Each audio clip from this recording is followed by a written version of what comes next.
আসসালামু আলাইকুম। আজকে আমরা আলোচনা করব যে আসলে বাংলাদেশে যে মিথ্যে প্রচারণাগুলো ছড়ানো হয়, যে এই খামার নিয়া, ফার্মিং নিয়ে, এগ্রিকালচার নিয়ে যে মিথ্যে কথাগুলো মানুষের মধ্যে ছড়ানো হয়, ওইগুলো নিয়ে আজকে আমরা আলোচনা করব।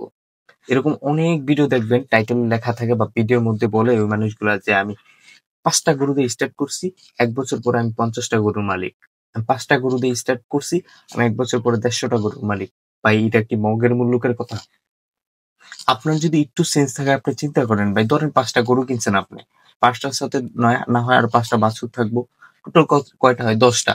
১ বছর পরে ধরেন ৫ টা থেকে ৫ টা গরু হইলো। তাহলে কয়টা হইলো টোটাল? ১৫ টা। আগে ছিল ১০ টা এখন আরো হইছে ৫ টা। ১৫ টা।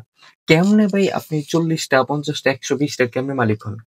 ভাই গরুর ফার্মিং টা এমনি হয় না। আমি অসংখ্য ফার্মার ভিডিও দেখছি যারা সত্য কথা বলে। দেখবেন অনেক honestly তারা রিভিউ দেয় যে, "আমি ভাই ৳৪,০০,০০০ দিয়ে শুরু করছি, পরে আরো ৳৪,০০,০০০ আমি ইনভেস্ট করছি। আমি ৳১,০০,০০০ দিয়ে শুরু করছি, পরে আরো ৳৫,০০,০০০ ইনভেস্ট করছি ১ বছরের ভিতরে।" দেন স্লোলি গরুর সংখ্যা বাড়ে। ধরেন কথার কথা আপনি ১ টা গরু দিয়ে শুরু করছেন বা ২ টা দিয়া। দেন ১ টা বছর পরে গিয়ে যদি আপনি ফার্মিং এর সেক্টরটা একটু বুঝতে পারেন, তখন দেখা যায় অনেক ফার্মার, কৃষক আছে তারা ইনভেস্ট করে ওইখানে গিয়ে আরো বেশি যা ৳১,০০,০০০ থেকে ৳৫,০০,০০০ র মধ্যে যায়। সো এতে করে কি হয়? ফার্মিং টা মানে একটু বড় হয়। তার মানে এই না যে আপনি ৫ টা গরু দিয়ে শুরু কইরা মনে করেন ১ বছর পরে গিয়ে আপনি ৫০ টার মালিক হয়ে গেছেন। ভাই এটা কি কোন সম্ভব? আপনার যদি একটু সেন্স থাকে ভাই, যারা এই কথাগুলো বলেন প্লিজ, প্লিজ একটু মানে একটু ভাইবা লন। কারণ দেখেন অনেক মানুষ আছে তার শেষ সম্বল এখানে শেষ করে ফেলার। আমি আজকের মানুষদের বলি ভাই, এত বোকা কেন? একটু চিন্তা করেন, সবকিছু জাস্টিফাই করেন। এইজন্য দেখেন অসংখ্য YouTube এ ভিডিও আছে, অসংখ্য Google এ সার্চ দেন, আপনি আর্টিকেল পড়েন। এখন আমি কি বলব? আর কিভাবে বোঝাম ভাই? আপনি ঘাটাঘাটি করেন, আপনার নলেজ এর সম্পূর্ণটা দিয়ে দেখেন। আমি বারবার বলি আমি আজ এ ইনশাআল্লাহ আমি ভেরি সুন আমি ফার্মিং স্টার্ট করব ইনশাআল্লাহ।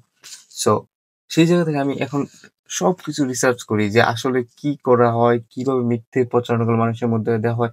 আমি প্রত্যেকটা ভিডিও মনে করেন মিনিমাম ৫ থেকে ১০ টা ভিডিও দেখার পর ওই বিষয় নিয়ে আমি নিজে আরেকটা ভিডিও করি। কারণ এই দেশে এখনো ফার্মিং সেক্টর নিয়ে আমার মনে হয় যে অনেক মিথ্যে প্রচার হয়, মিথ্যে খবর প্রচার হয়। সো যারা ফার্মিং গুলো স্টার্ট করবেন, প্লিজ একটু সাবধান হন, একটু ভেবে চিন্তে করেন। অনেক ধরনের ভিডিও দেখে ভাই তারপর আপনি ইনভেস্ট করেন। এখানে ৳১ ৳২ আপনি ইনভেস্ট করবেন না। লক্ষ টাকা মানুষ ইনভেস্ট করে।